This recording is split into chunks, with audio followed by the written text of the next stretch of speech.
Jangan di-skip. Tonton videonya sampai habis. Halo, Assalamualaikum anak-anak kelas 6. Apa kabarnya hari ini? Gue harap kalian sehat selalu ya. Materi IPA hari ini yaitu tema 9 tentang tata surya. Sebelum kita mulai belajar, ayo sama-sama kita membaca basmalah. Pernahkah kamu memperhatikan langit saat malam hari? Apa sajakah yang terlihat olehmu? Pada malam hari yang cerah dan bebas dari polusi cahaya, akan tampak jalur putih membentang dari utara ke selatan, di mana terdapat kumpulan benda-benda langit yang sangat banyak, yaitu terdiri atas bintang, planet, gas antar bintang, bebatuan luar angkasa, debu, dan materi gelap yang terikat oleh suatu gaya gravitasi yang disebut galaksi. Diketahui terdapat 2 triliun galaksi di alam semesta ini. Nah, galaksi-galaksi tersebut ya ada yang berbentuk spiral, elips, dan ada juga yang berbentuk tidak beraturan.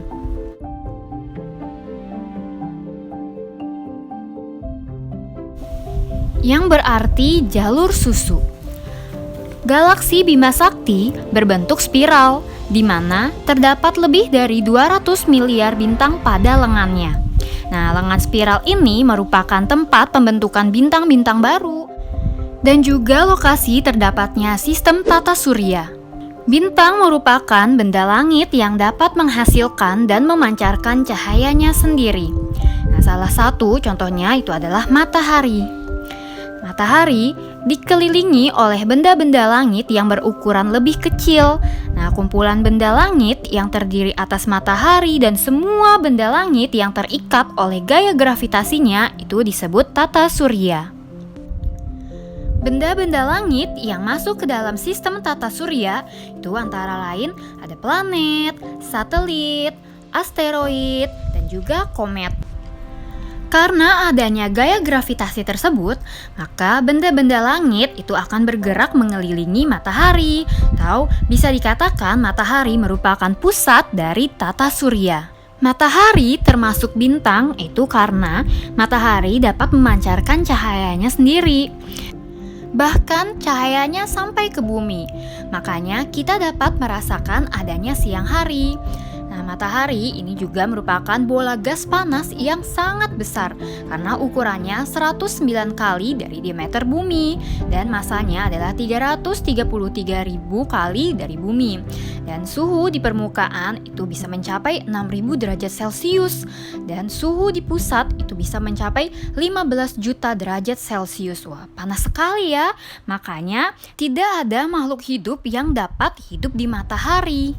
Planet berbeda dengan bintang. Planet merupakan benda yang tidak memancarkan cahaya sendiri, tetapi hanya merefleksikan cahaya matahari.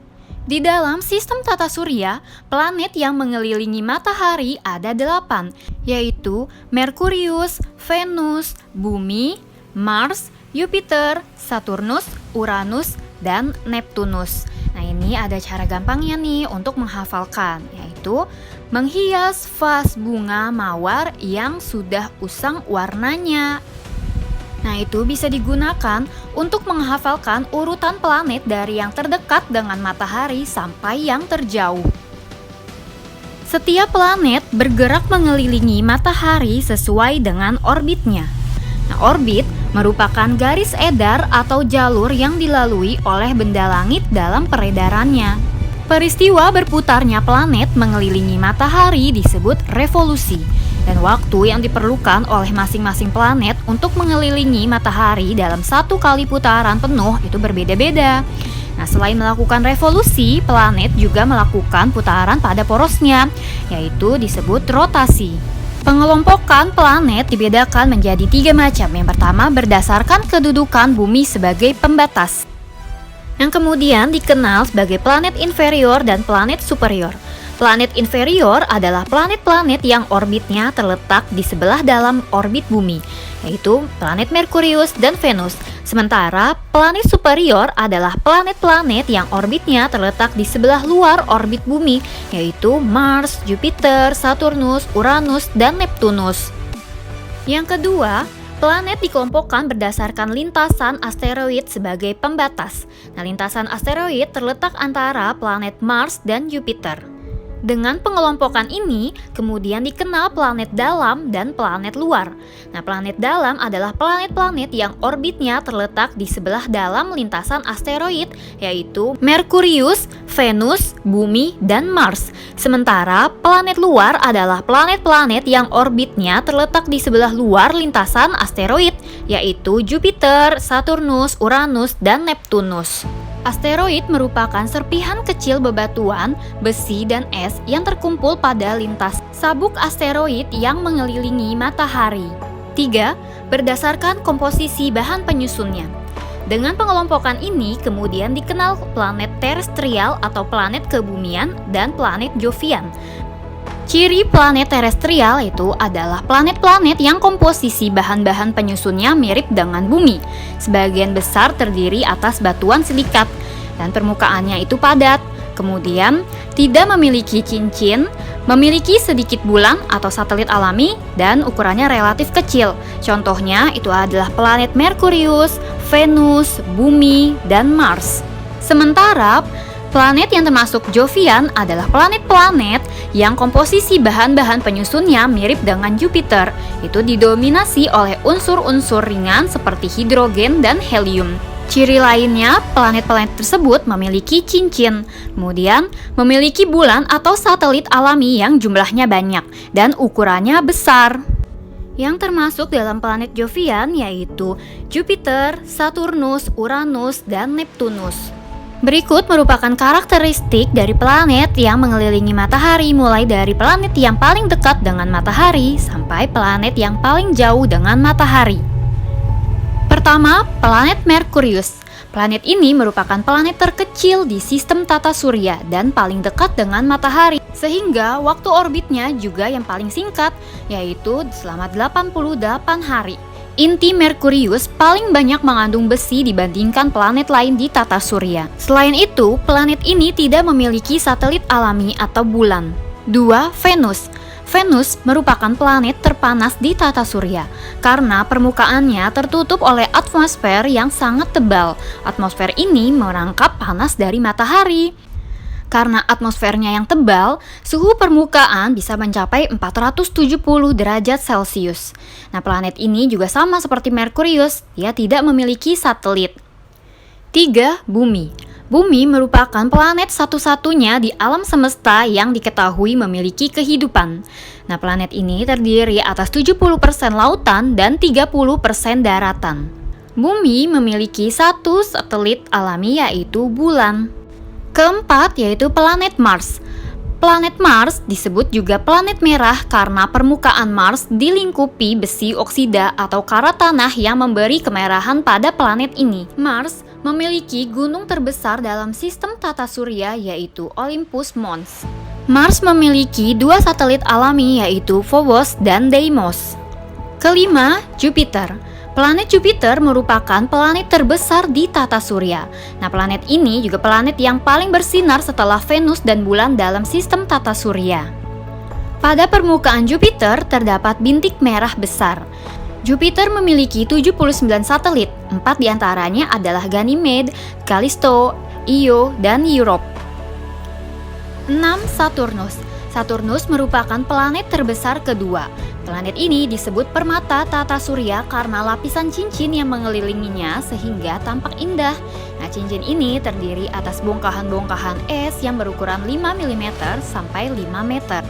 Saturnus memiliki 62 satelit diantaranya Titan, Rhea, Dion, Tethys, Mimas, Enceladus, dan Phoebe. 7. Uranus. Uranus merupakan planet paling dingin di sistem tata surya. Ia memiliki cincin dan memiliki kelainan orbit. Uranus mengelilingi matahari dengan ukuran poros 90 derajat pada bidang ekliptika. Planet ini berwarna biru kehijauan yang berasal dari metana dan hidrogen pada atmosfernya. Nah, jumlah satelit pada Uranus ada 27, diantaranya Titania, Oberon, Umbriel, Ariel, dan Miranda. Terakhir adalah planet Neptunus. Planet Neptunus merupakan planet terjauh dari matahari.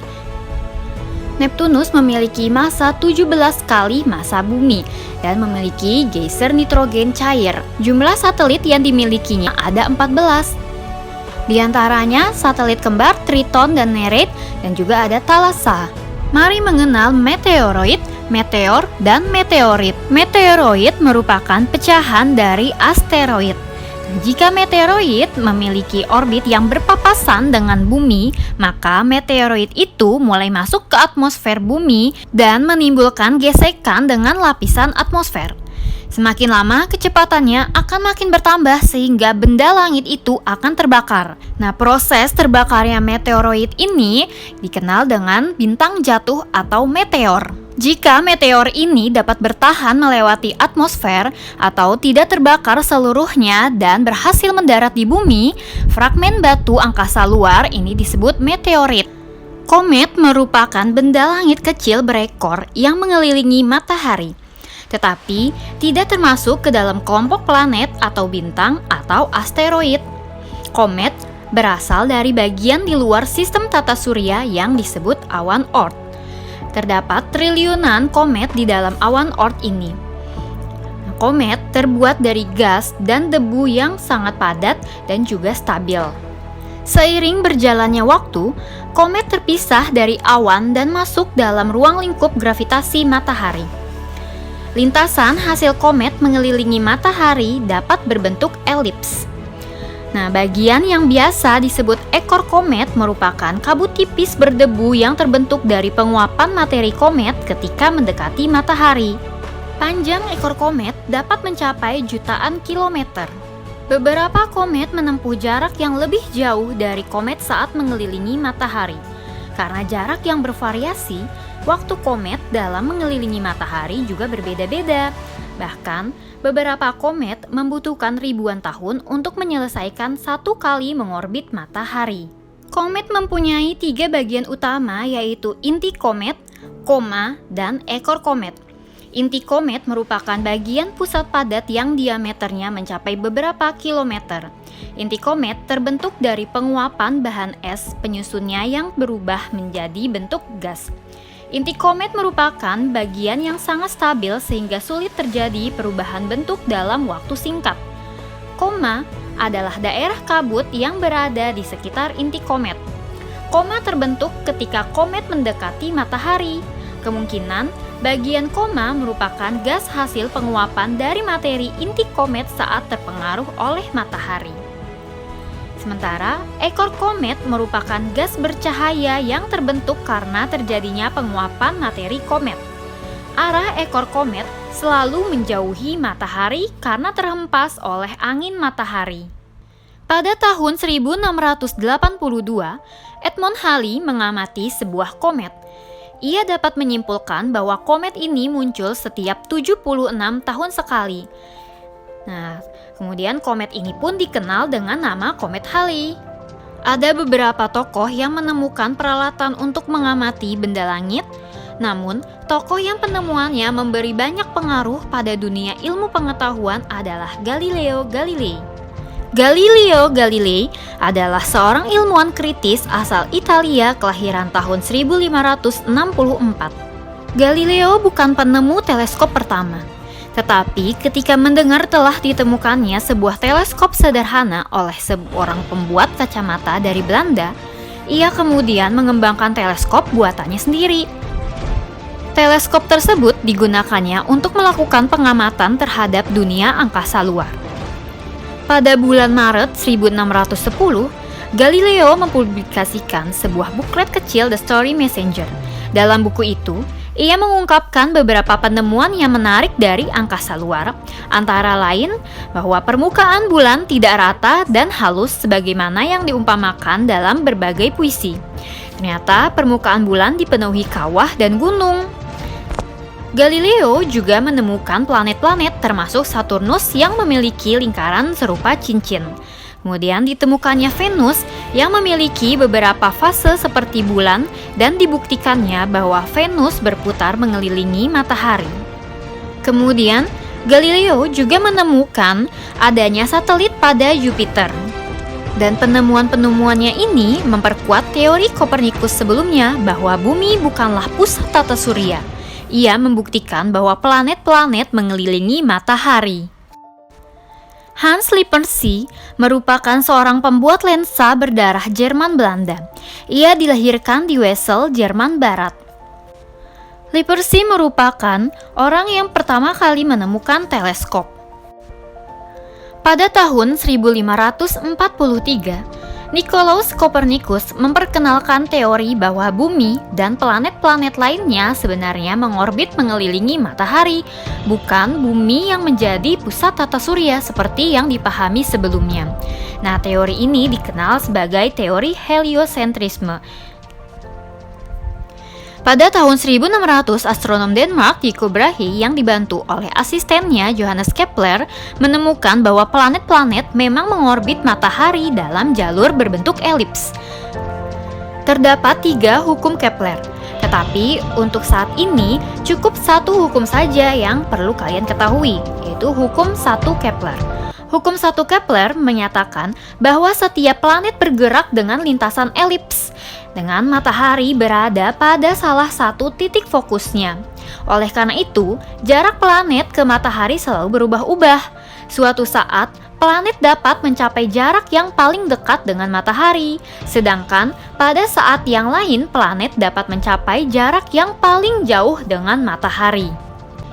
Nah, jarak paling dekat ya, planet dengan matahari itu disebut perihelion.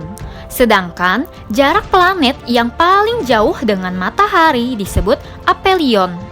Selesai sudah materi tema 9 IPA hari ini. Terima kasih sudah menonton video ini. Wassalamualaikum warahmatullahi wabarakatuh.